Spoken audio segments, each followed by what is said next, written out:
इस वीडियो में मैं आपको मुगल साम्राज्य के पहले शासक बाबर के बारे में डिटेल में बताऊंगा, जो कि एग्ज़ाम में बहुत ही इंपॉर्टेंट है और यहाँ से प्रश्न पूछा जाता है।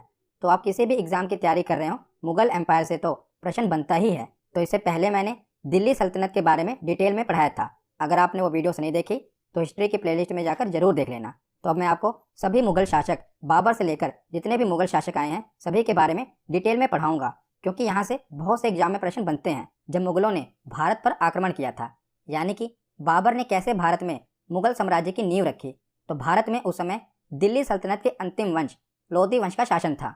उस समय लोधी वंश का शासन चल रहा था और लोधी वंश में भी लोधी वंश के आखिरी शासक इब्राहिम लोधी का शासन था। और दक्षिण भारत में देखा जाए तो मैंने पिछली वीडियो में आपको बताई था, तो दक्षिण भारत में उस समय विजयनगर और बहमनी साम्राज्य, दो साम्राज्यों का शासन चल रहा था। और इसके अलावा भी भारत में अन्य छोटे छोटे राज्य थे जो अपने विस्तार के लिए आपस में ही एक दूसरे से लड़ रहे थे। तो ये अनुकूल समय था कि कोई भी बाहरी शासक आए और भारत पर आक्रमण करे, क्योंकि भारत में जब अंदर ही लड़ाई चल रही थी, एक राजा दूसरे राजा से लड़ रहे थे अपने विस्तार के लिए, तो उस समय किसी भी विदेशी के लिए ये बहुत ही अनुकूल समय था कि वो भारत पर आक्रमण करे। तो जब घर में लड़ाई चल रही होती है तो बाहरी व्यक्ति उस बात का फायदा जरूर उठाते हैं। तो इन्हीं परिस्थितियों का फायदा बाबर ने उठाया और उसने भारत में आक्रमण किया और वो भारत में प्रवेश कर गया।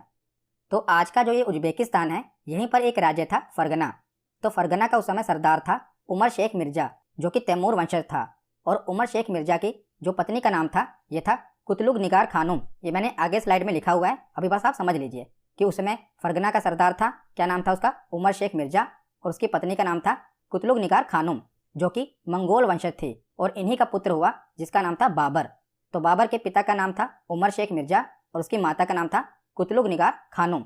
तो जब बाबर की आयु 11 वर्ष की होती है ना, तो इसके पिता की मृत्यु हो जाती है और 11 वर्ष की आयु में ही बाबर फरगना का शासक बनता है। तो अब हम आगे देखते हैं।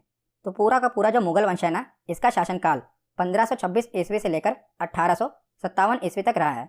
तो मुगल साम्राज्य की शुरुआत अप्रैल 1526 में इब्राहिम लोदी और बाबर के बीच हुए पानीपत के युद्ध से हुई थी। इस युद्ध के बारे में आगे हम डिटेल में पढ़ेंगे। अभी हम थोड़ा सा एक ओवरव्यू ले रहे हैं कि आखिर मुगल वंश की शुरुआत कैसे हुई। तो मुगल वंश की शुरुआत हुई थी 1526 में, जब बाबर ने इब्राहिम लोदी को हराया था। तो इस युद्ध में जीत के बाद भारत में दिल्ली सल्तनत का खात्मा हो जाता है। दिल्ली सल्तनत के बारे में मैंने पहले डिटेल में पढ़ाया हुआ है। इस युद्ध के बाद क्या होता है, दिल्ली सल्तनत का खात्मा हो जाता है और मध्यकालीन भारत में मुगल वंश की नींव रखी गई, जिसके बाद करीब 18वीं शताब्दी यानी कि देश के प्रथम स्वतंत्रता संग्राम तक मुगलों ने भारतीय उपमहाद्वीप पर राज किया था। और ब्रिटिश ईस्ट इंडिया कंपनी के आने तक भारत में मुगलों ने अपना शासन चलाया था। तो अब हम आगे बाबर के बारे में पढ़ते हैं, क्योंकि बाबर ने ही मुगल वंश की स्थापना की थी। तो बाबर का पूरा नाम था जहीरुद्दीन मोहम्मद बाबर। क्या नाम था इसका पूरा, जहीरुद्दीन मोहम्मद बाबर। यह भी एनटीपीसी में पूछा गया था। तो मुगल वंश का संस्थापक बाबर को माना जाता है और बाबर का वास्तविक नाम जहीरुद्दीन मोहम्मद बाबर था। बाबर का जन्म कब हुआ था, तो 14 फरवरी 1483 को फरगना के एक छोटे से राज्य में बाबर का जन्म हुआ था, जो कि वर्तमान में उज्बेकिस्तान में है। तो डेट तो आपको याद ही रहेगी, 14 फरवरी। तो 14 फरवरी 1483 को बाबर का जन्म हुआ था। इसके पिता का नाम उमर शेख मिर्जा था, जो कि तैमूर वंशज थे, और इसकी माता का नाम कुतलुग निगार खानूम था, जो कि मंगोल वंश से आती थी। तो इसके पिता तैमूर वंश से आते थे और इसकी माता मंगोल वंश से आती थी। मंगोल वंश यानी कि जो कि चंगेज खां का वंश था। पर जो बाबर था, ये अपने आप को तैमूर वंशज मानता था। ये जो मंगोल वंश है ना, इनकी काफ़ी बुराई करता था। ये अपने आप को तैमूर वंशज मानता था। कौन, बाबर, क्योंकि इसके पिता भी तैमूर वंशज थे। तो बाबर के पिता का नाम है उमर शेख मिर्जा और इनकी माता का नाम है कुतलुग निगार खानूम। तो 1494 ईस्वी में इसके पिता की मृत्यु हो जाती है। तो अपने जन्म के 11 वर्ष के बाद, यानी कि 11 वर्ष की आयु में ही इसके पिता की मृत्यु हो जाती है। और अपने पिता की मृत्यु के बाद ये 11 वर्ष की आयु में फरगना का शासक बनता है। अब हम बाबर का प्रारंभिक संघर्ष देख लेते हैं, यानी कि भारत में आक्रमण करने से पहले बाबर ने जो स्ट्रगल किया वो हम देख लेते हैं। तो 1494 ईस्वी में, यानी कि जब बाबर शासक बना, तो इसने समरकंद को जीतने का प्रयास किया। आप देख रहे हैं, ये फरगना जहाँ का बाबर शासक था, इसने समरकंद को जीतने का प्रयास किया, पर ये अपने पहले ही प्रयास में असफल रहा, यानी कि समरकंद को ये जीत नहीं पाया। ये वही बाबर है जो समरकंद को अपने पहले अभ्यास में जीत नहीं पाया और बाद में इसने भारत में मुगल वंश की स्थापना की, जिस मुगल वंश ने भारत में 300 वर्षों तक शासन किया, पर ये अपने पहले प्रयास में असफल रहा। इसे समरकंद पर विजय नहीं मिली, ये अपने पहले प्रयास में असफल रहा। तो उसके 3 साल बाद, यानी कि 1497 ईस्वी में इसने समरकंद को जीत लिया और केवल 100 दिनों के लिए, यानी कि 100 दिनों तक ही ये उसको अपने क्षेत्र में मिला पाया। उसके बाद इसे वहाँ से भागना पड़ा। उसके बाद 1501 ईस्वी में इसने दोबारा समरकंद पर आक्रमण किया और उसे जीत लिया। इस बार 8 महीने तक इसने समरकंद पर शासन किया। उसके बाद इसे वहां से भागना पड़ा। फिर इसको पता चल गया कि समरकंद को जीत पाना अभी थोड़ा मुश्किल है, इसीलिए इसने पश्चिम की ओर छोड़कर पूर्व की ओर बढ़ना शुरू किया। आप देख रहे हैं ये फरगना यहाँ पर है समरकंद। तो समरकंद को छोड़कर अब ये पूर्व की ओर बढ़ा और 1504 ईस्वी में इसने काबुल और गजनी को जीत लिया, जो कि वर्तमान में अफगानिस्तान में है।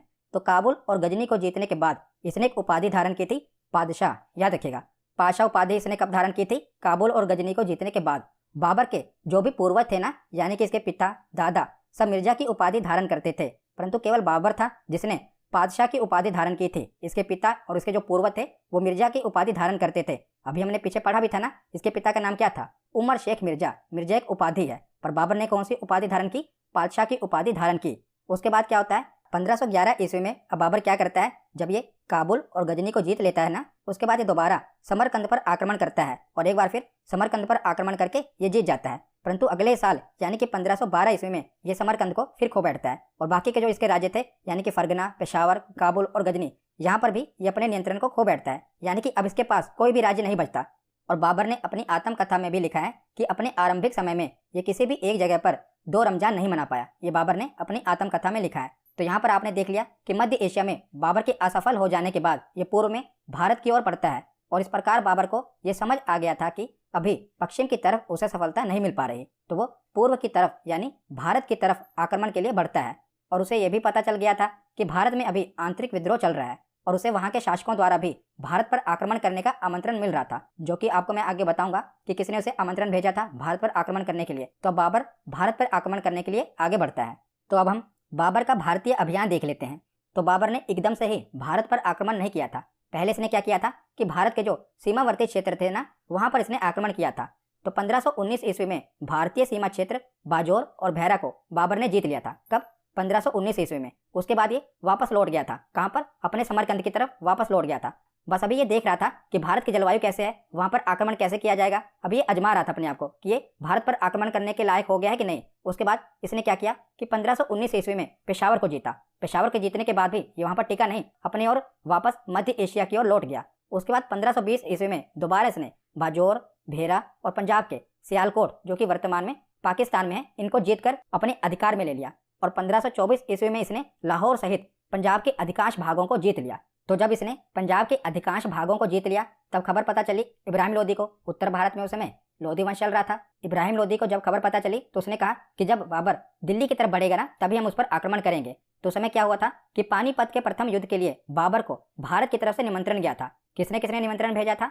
तो पंजाब का सूबेदार दौलत खां लोदी, इब्राहिम लोदी के खुद के चाचा आलम खां लोदी और मेवाड़ के शासक राणा सांगा ने बाबर को आमंत्रण दिया था कि बाबर आकर भारत पर आक्रमण करे और इब्राहिम लोदी को हरा दे। तो देखिए, जो पंजाब का सूबेदार था दौलत खां लोदी और इब्राहिम लोदी के चाचा आलम खां लोदी, ये चाहते थे कि बाबर आए, इब्राहिम लोदी को हरा दे और उसकी जगह पर इन्हें शासक बना दे और बाबर आकर इब्राहिम लोदी को हराकर कुछ धन वगैरह लूट कर वापस चला जाए और इब्राहिम लोदी को हटा दे। और राणा सांगा क्या चाहते थे कि बाबर आकर इन तीनों को, दौलत खां लोदी, आलम खां लोदी और इब्राहिम लोदी, इन्हें हराए और भारत से कुछ धन वगैरह लेकर वो भी वापस चला जाए। मतलब कि यही चाहते थे कि बाबर आकर केवल युद्ध करे और इब्राहिम लोदी को किसी प्रकार से खत्म करके वापस चला जाए।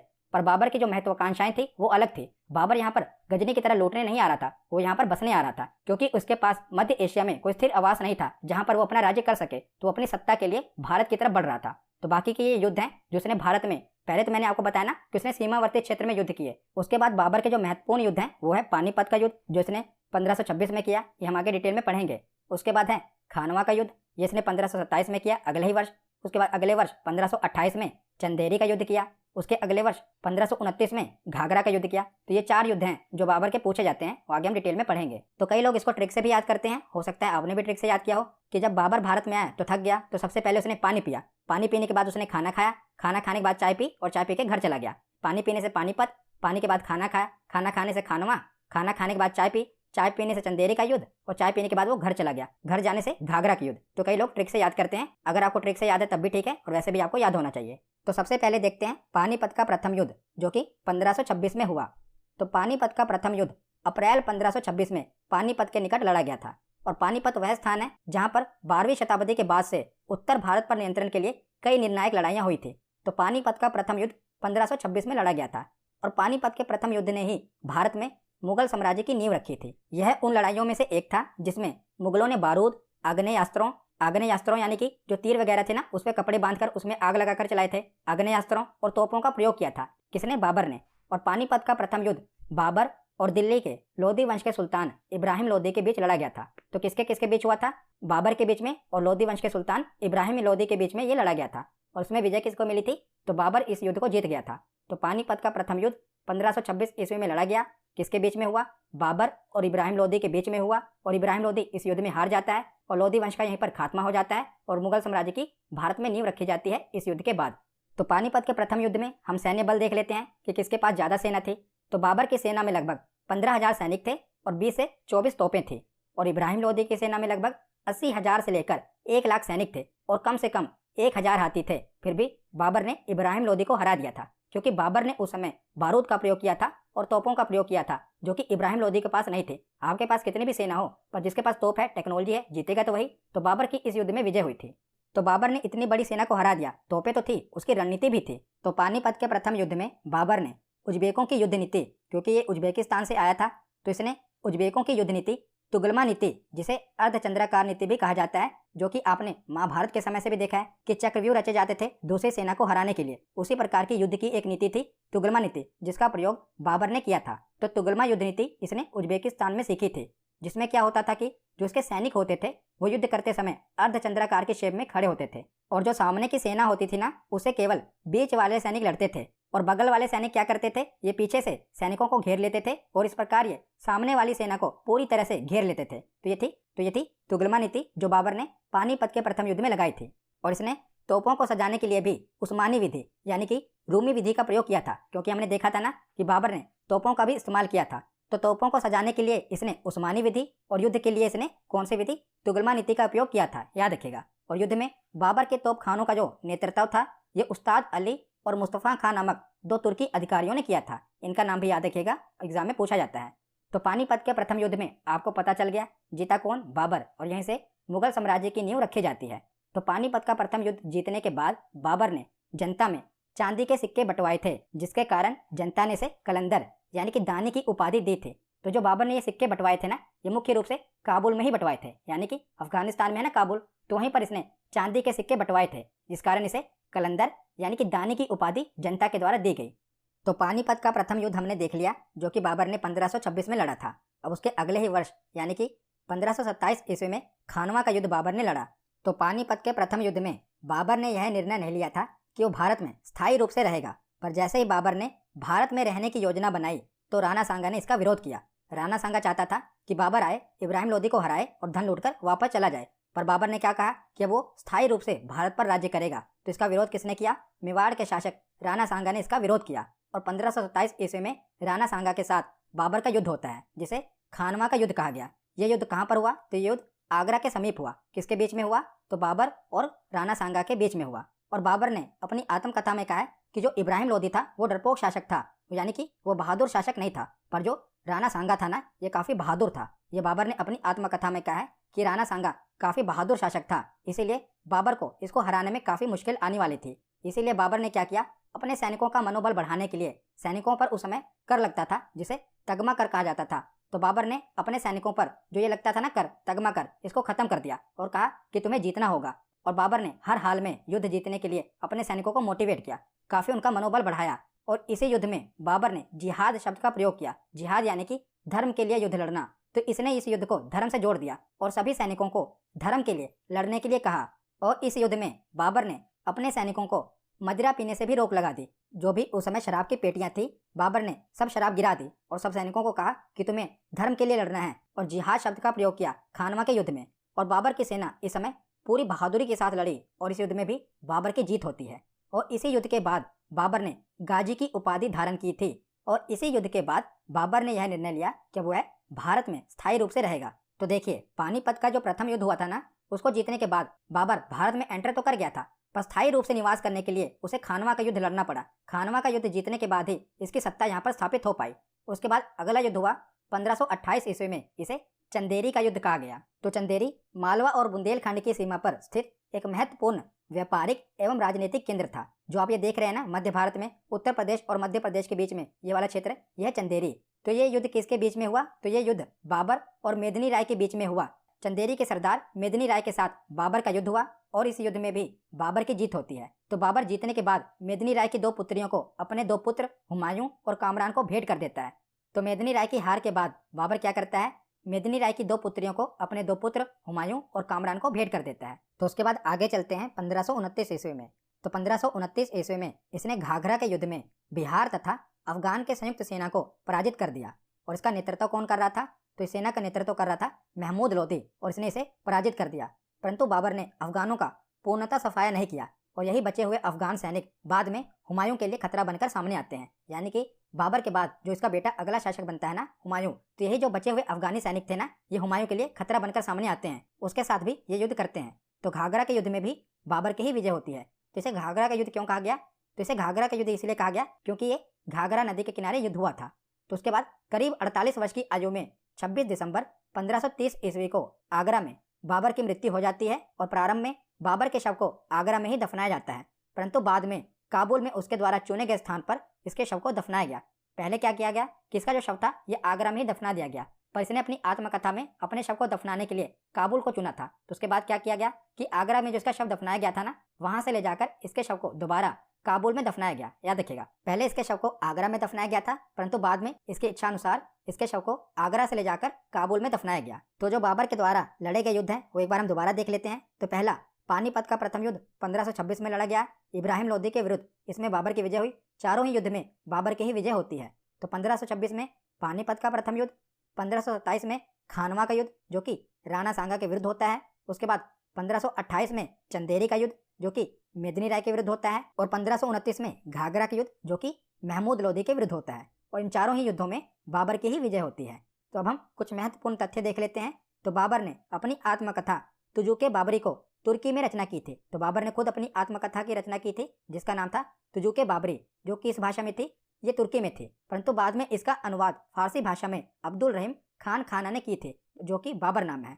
तो बाबरनामा तुजुके बाबरी का अनुवाद है जो कि फारसी भाषा में किया गया है, याद रखिएगा। और बाबर की भारत में सफलता का मुख्य कारण क्या था? उसका तोप खाना था, क्योंकि इसने तोपों का और बारूद का इस्तेमाल किया था। और बाबर के तोप खाने की देखभाल का दायित्व उस्ताद अली एवं मुस्तफ़ा नामक दो तुर्की अधिकारियों के हाथों में था।